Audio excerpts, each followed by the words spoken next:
Welcome back to American Agenda on this Thanksgiving Day.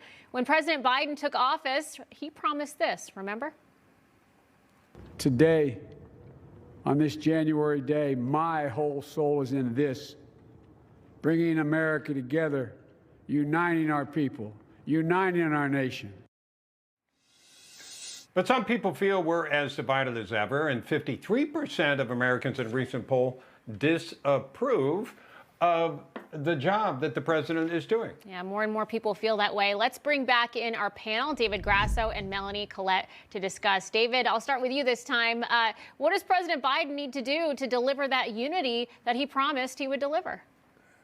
I think most things have to do with pocketbook economics. I think as we're sitting at the Thanksgiving table today, the thing most on our mind is the cost of living, specifically the surging cost of living. A lot of people like to call it inflation. The administration needs to communicate to the American people that they have a plan and action to relieve inflation, specifically through interest rates, supply chain crises, and everything else that's on the table right now, no pun intended. Really, that's the number one thing that's on Americans' minds. Of course, cultural issues and, political extremism is a major problem in this country. But I think the thing that we all have in common is pocketbook economics. Well, let me ask you that. You mentioned the cultural issues. You talk about these two trials, Rittenhouse, Arbery. Obviously, the country's very divided over that. Even the president saying, wasn't too happy by the verdict in the Rittenhouse case. So how about the situation like that, or when the president's saying, that the police are to blame for a lot of the issues in America right now?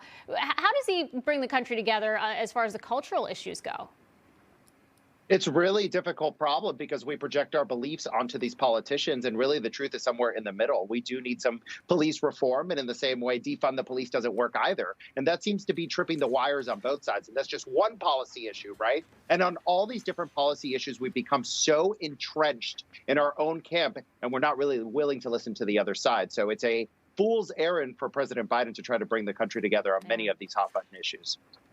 Yeah, Melanie, let's talk about that. I wanted to get to that topic of when you say inflation is the most important issue, no question people are seeing that, and some people are feeling it, some more than others.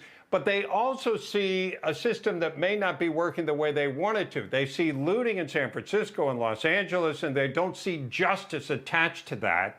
They see a border that is open, and they say, well, wait a minute, these people are coming over illegally. That's not appropriate. So I think I wanted to get your thoughts on, does it go beyond the inflationary experiences? And there's no question that can be important to people. Especially if the inflation's higher than whatever your paycheck may be, pace that it may be growing at. But are they seeing a system that doesn't work for them? They are seeing a system that doesn't work for them, with the president and Jen Psaki, his press secretary, and many politicians on the left don't consider it that there are some 80 million people that did not vote for them. And those 80 million people are going to be upset anytime you're offering commentary on things that they don't agree with. My question is, why is President Biden commenting on the Kyle Rittenhouse case to begin with, when I would bet a year's salary he didn't watch any of the trial? So what was he doing? He was pandering to his base when he commented on that and completely ignoring the 80 million people who did not vote for him that may disagree with him. If he was truly interested in uniting the country rather than pandering to his base, then he would have kept his mouth closed, or put a period at the end of the sentence that a jury of his peers have spoken. But that is never what he chooses to do. He always that is what he said at first, which is ignoring of the rest of us who may not agree with him. Yeah, in fact, what you're saying, Melanie, is when he first came out, he said in the Rittenhouse case, he said the jury has spoken and made a decision, which frankly seemed like the right thing to say. And then within a half hour, 45 minutes, his folks got to him, said, you can't put that. So then he puts out a tweet, says, as we are, we're very concerned about the outcome of this case. And suddenly the message, like you were saying, became pandering. Jen. Yeah, and well, David, I was just going to say, it's funny. Biden says he's going to unite the country, and I think, in a sense, maybe he's kind of achieved that, but in a way that he didn't intend. Right? So many Americans now unhappy with the president and the actions of this administration. So, I mean, we got an election coming up in 2022. The midterms are going to be here before we know it. Do you think they can turn things around? Do you think they are aware enough to turn things around? Because they say, oh, everything's fine, nothing to see here.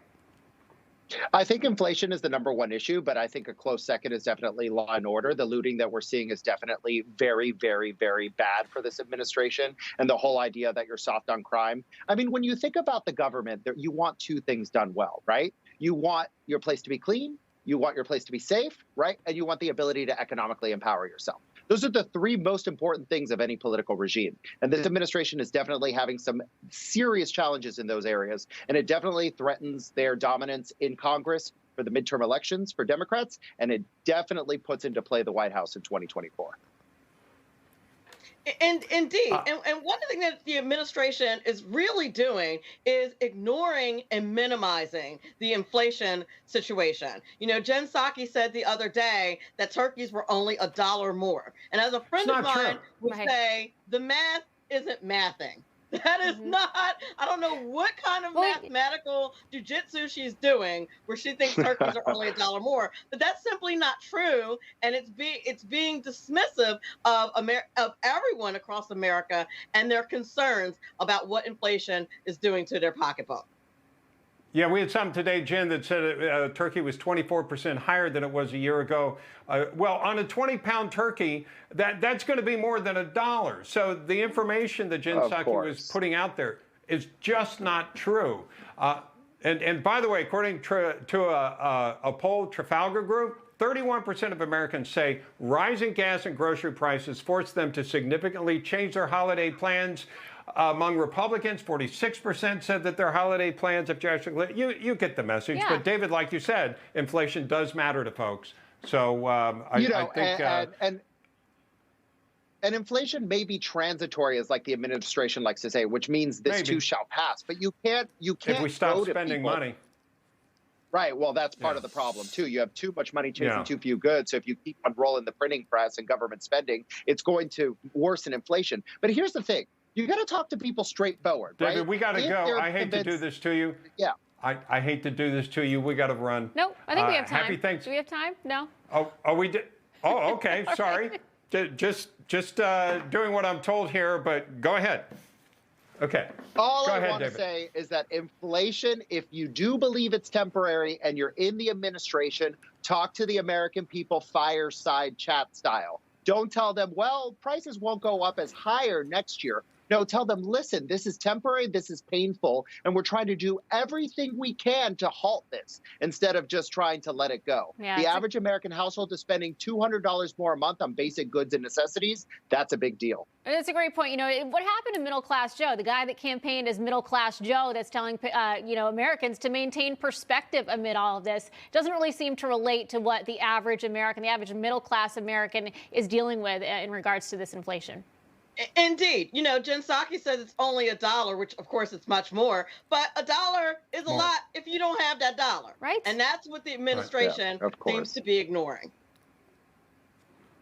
Well, David Grasso and Melanie, you done now? Thank you both. I think it's me. Bob, you go ahead now. Happy Thanksgiving, guys. Oh, thank you, Jen. I appreciate it. You're welcome. We're going to come back. That's what I'm here for. We'll have more of American Agenda after this. Stay with us.